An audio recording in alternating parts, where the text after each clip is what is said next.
up, y'all? It's Josh. I'm back with a tech video this time.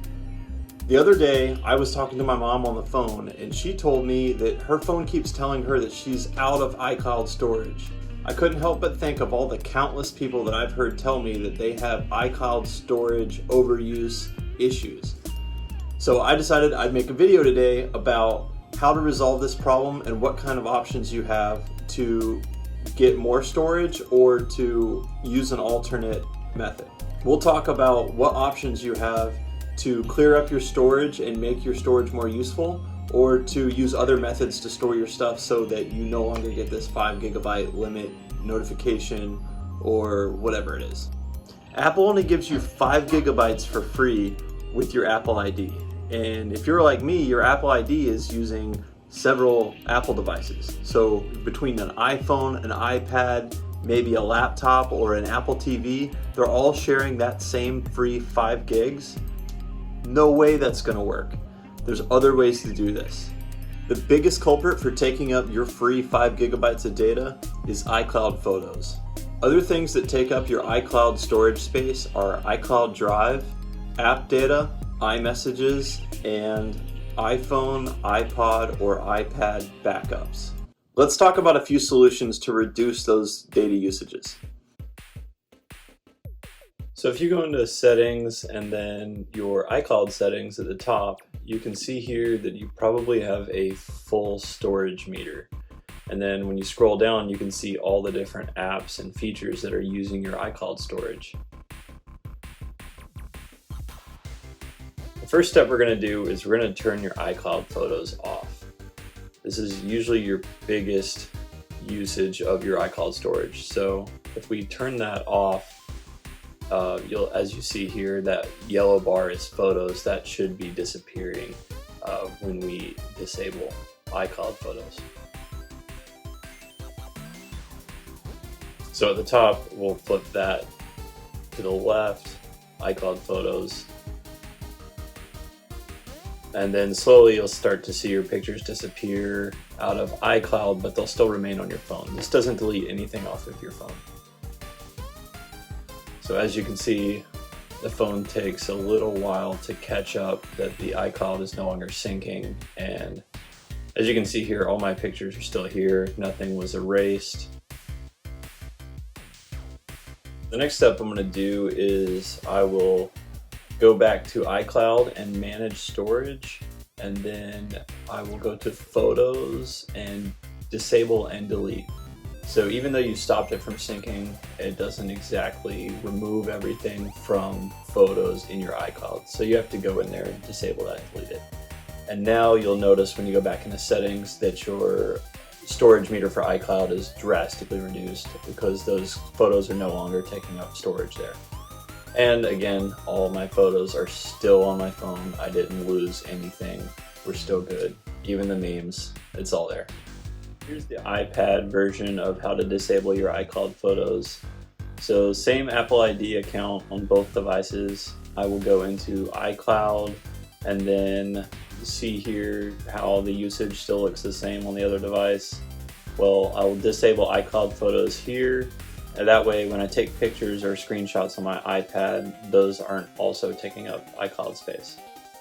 So what we're going to do next is go through your settings in your iCloud storage, and you have other things in there like iCloud Drive, for example. So we'll go ahead and clear that out. There's a lot of other good solutions for where to store your files like Dropbox or OneDrive by Microsoft. So we'll go ahead and remove this. Make sure you back everything up that's in there if you have been using it for anything important. You can also disable and delete iMessages in the cloud.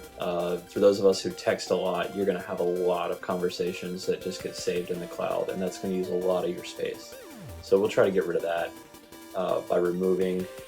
And then in backups, these are your iPhone backups where your iPhone saves a copy of itself up in the cloud in case you lose it. Yeah, that sounds kind of important, but you can also do it on your computer.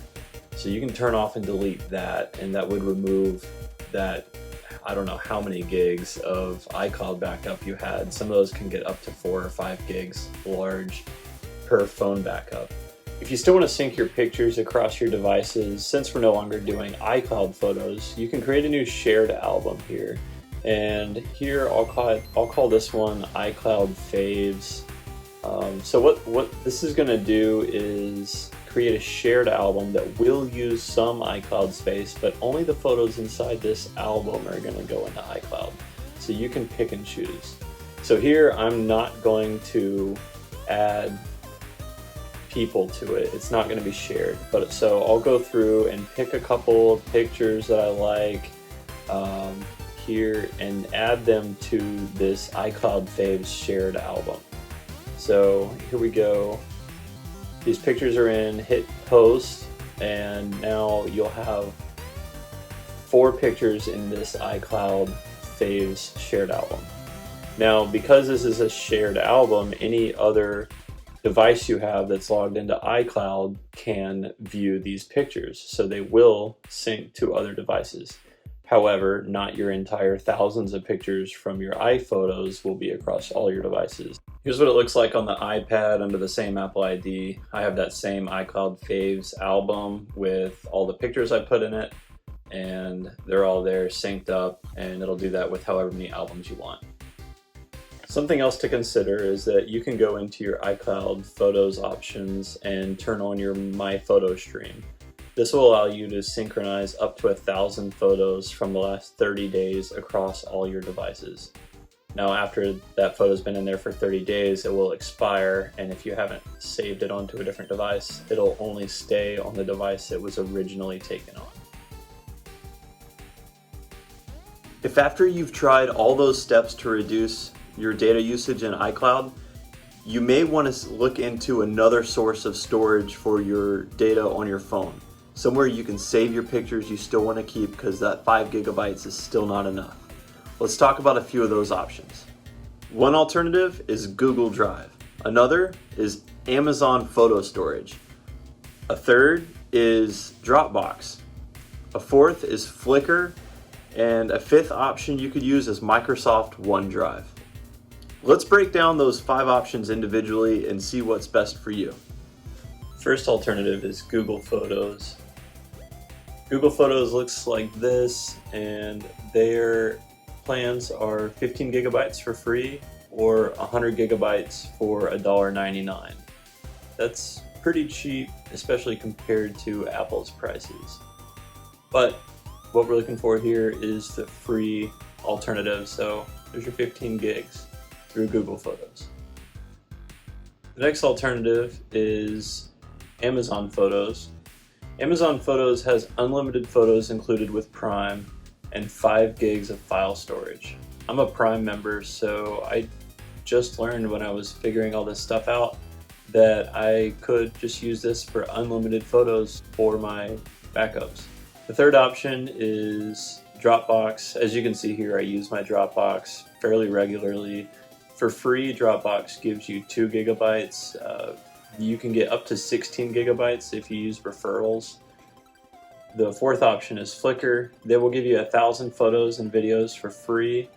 And then for $50 a year, you can have unlimited pics and videos. So that's pretty generous for $50 a year.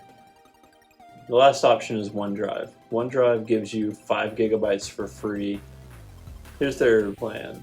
They do a $6.99 per month that gets you a terabyte plus access to Microsoft Office programs. If none of those alternative storage options work for you, or you just want to stick with iCloud or Apple products, you could just pay to upgrade your iCloud storage. The payment plans are 99 cents for 50 gigabytes, $2.99 for 200 gigabytes, or $9.99 for 2 terabytes. Remember, the 200 gigabyte and the 2 terabyte options can be shared with your family using iCloud Family Sharing.